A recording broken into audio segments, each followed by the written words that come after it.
Dificultades en Tesalónica. Pablo y Silas atravesaron Anfípolis y Apolonia y llegaron a Tesalónica, donde los judíos tenían una sinagoga.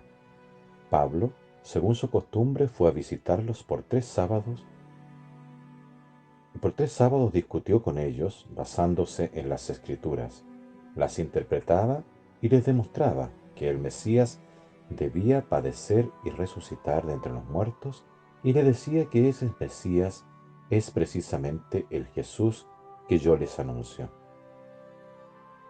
Hubo algunos que se convencieron y formaron un grupo en torno a Pablo y Silas. Lo mismo hicieron un buen número de griegos, de los que temen a Dios, y no pocas mujeres de la alta sociedad. Los judíos no se quedaron pasivos. Reunieron a unos cuantos vagos y maleantes, armaron un motín y alborotaron la ciudad.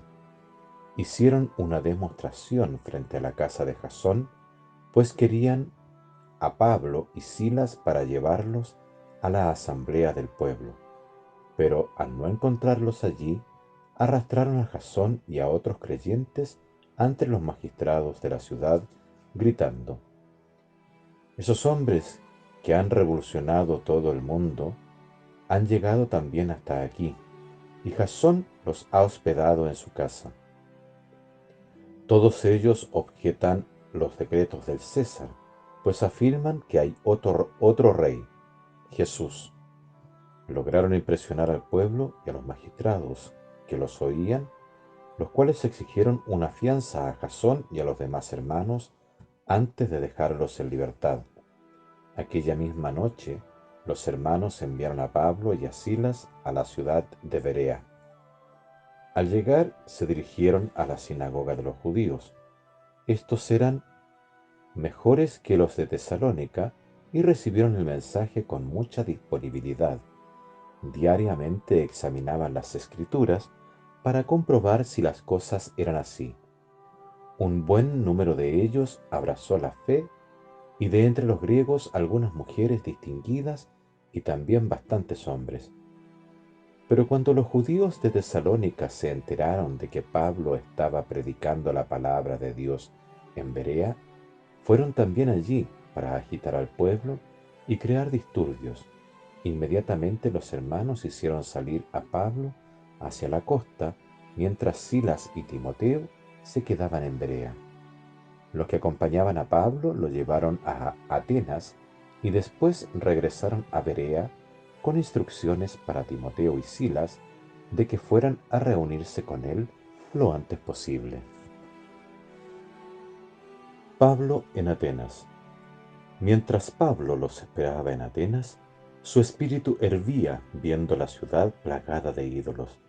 Empezó a tener contacto en la sinagoga con los judíos y con griegos que temían a Dios, hablando también con los que diariamente se encontraban en las plazas de la ciudad. Algunos filósofos epicúreos y estoicos entablaron conversación con él.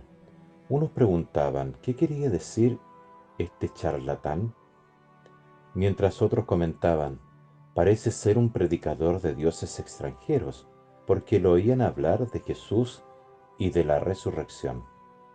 Lo tomaron, lo llevaron con ellos a la sala del Areópago y le preguntaron: ¿podemos saber cuál es esta nueva doctrina que enseñas? Nos zumban los oídos con estas cosas tan raras que nos cuentas, y nos gustaría saber de qué se trata.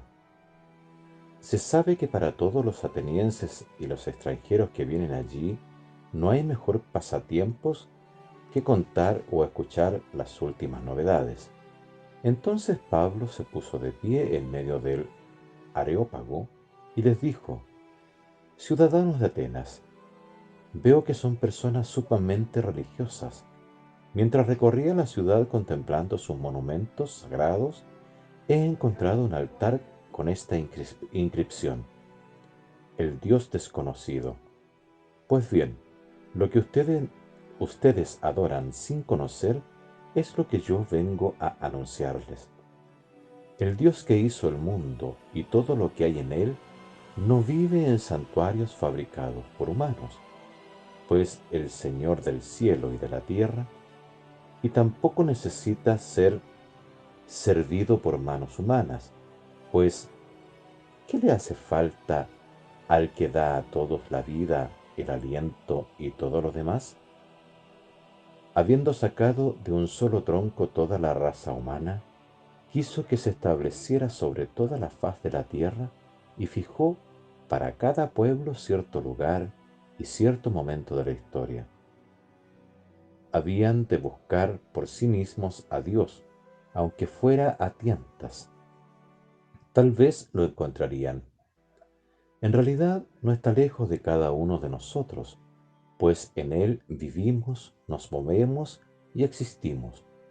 Como dijeron algunos poetas suyos, somos también del linaje de Dios.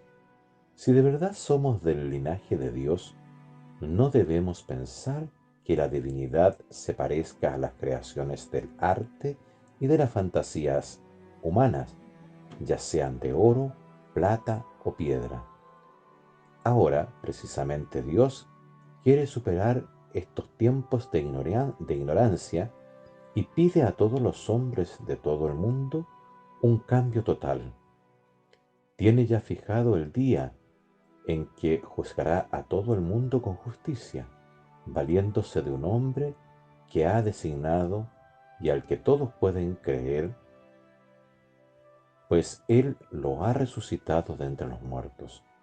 Cuando oyeron hablar de la resurrección de los muertos, unos empezaron a burlarse de Pablo, y otros le decían, sobre esto te escucharemos en otra ocasión.